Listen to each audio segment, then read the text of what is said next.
Hey there guys, and welcome to another Borderlands 2 video. Today I'm going to be showing you how to solo Pyro Pete the Invincible in Mr. Torque's Campaign of Carnage DLC.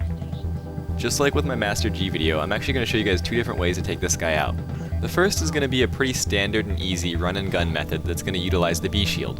There are also a few melee strategies out there that work just as well, but I find this the easiest way for me. The second strategy, which I'm going to show later on, is actually an exploit.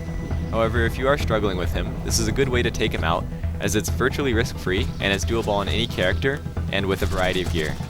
So one of the things you guys might have noticed already is that Pyro Pete's corpse and items are on the floor in front of me even though I'm fighting him. And this is because, just like with the Hyperius the Invincible fight, he actually respawns without leaving the area if you kill yourself right after you defeat him. Alright, so like I said earlier, the strategy of this run and gun method is going to revolve around using the B shield. So obviously you're going to want to take as little to no damage as possible in order to keep your B shield at max capacity so you can get that amp damage. It's also not a must-have, but if you have immunity to corrosive or fire, like I have on my shield, it can be really helpful in this fight. Another thing that you're going to notice pretty quickly into this fight is that Pyro Pete actually has a really large capacity shield, so taking it down with a shock weapon is actually really key. In my case I have an electric infinity, but really any good shock weapon will do. It should also go without saying at this point, but since this is Ultimate Vault Hunter mode, you want to make sure that you keep Pyro Pete's slag as much as possible. It will really increase your damage in the long run and makes this fight a lot easier. The final main weapon that I'm going to be using is just a normal damage weapon that you're going to switch to once his shield finally goes down. In my case I got a normal damage Sandhawk, and this is going to work really well with the B. So let's get on to the tactics of this fight. Pyro Pete only has two main attacks you need to worry about. His first attack is when he shoots a flamethrower, or acid spray, or both, out of his hands and attempts to run right at you. This attack will only hit you if you're in close range, and he doesn't run very fast, so it's super easy to kite him. The second attack is the one you really have to worry about. This attack is when Pyro Pete pounds the ground and shoots at two auras that cover almost the entire arena. If either of these auras hit you, they will apply an infinite duration corrosive or burn effect. It should be noted that you can get rid of these effects by running to one of the two valves in the arena and turning the handle.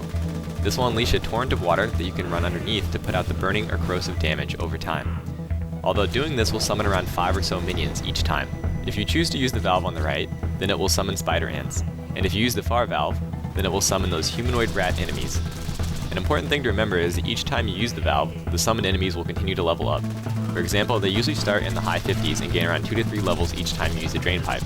I've seen them go all the way up to level 71, so I'm not quite sure what their level cap is. So let's get back to the aura attack though. The reason that this attack is so annoying is that it is nearly impossible to dodge, unless you can find cover and get out of his line of sight. This is what you've been watching me try to do throughout this entire fight. There are only a few small areas in this arena that will block his auras. My favorite place is behind that small section of sheet metal near the edge of the arena that you keep seeing me running behind.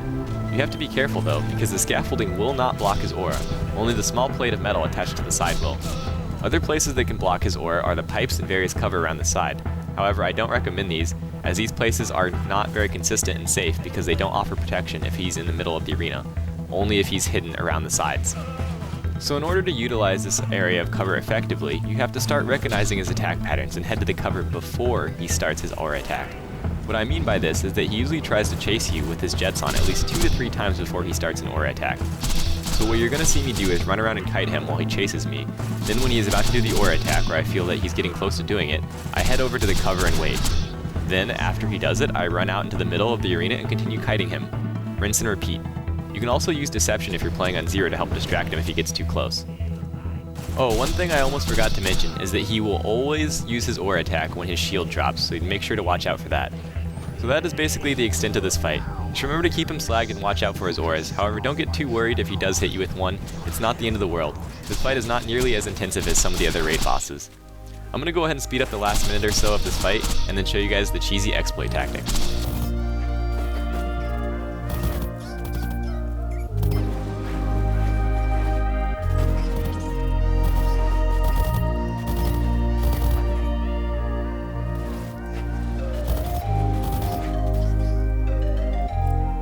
Before I get to the exploit, I want to show you guys how to reset the fight after you kill Pyro Pete. Simply pull the elevator switch and let it crush you, and then you'll respawn back at the bar entrance, and then you can fight him over and over again without having to pay the iridium cost each time.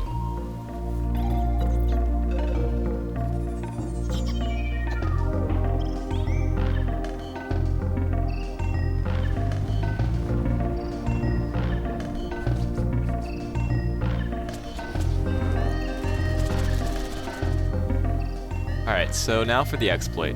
Just summon Pyro Pete normally by pulling the switch and then immediately head between these two pipes here. Jump towards the pipe closest to the entrance and you should get stuck. Then simply continue jumping up and you'll eventually land on the upper ring. You can also nade jump if you're having trouble with this. Once up here, Pyro Pete will have trouble targeting you and will eventually attempt to jump up here after you. Obviously you can shoot him from up here, but what you're really looking for is when he eventually lands up here. When he does this, you can simply drop back down and he will be permanently stuck up here for whatever reason, unable to fall back down.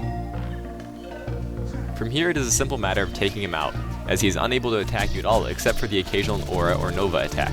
However, since the two giant pipes are up here, you can simply sidestep out of his line of sight to avoid the novas.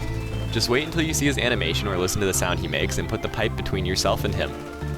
Even if you do get hit, it's super easy to clean yourself off in the water when you only have to deal with a few of the lesser enemies and you don't have to deal with Pyro Pete himself. So that's pretty much it for Pyro Pete the Invincible, guys. And I do want to apologize for the delay. I just finished my finals recently and actually graduated from university, but I'll be continuing to make Borderlands 2 videos and Let's Play for you guys. If you like this video, be sure to let me know by leaving a like, commenting, or subscribing, or you can do all three if you're really awesome. So that's pretty much it. Thanks for watching, guys, and next up we have Dexiduous the Invincible.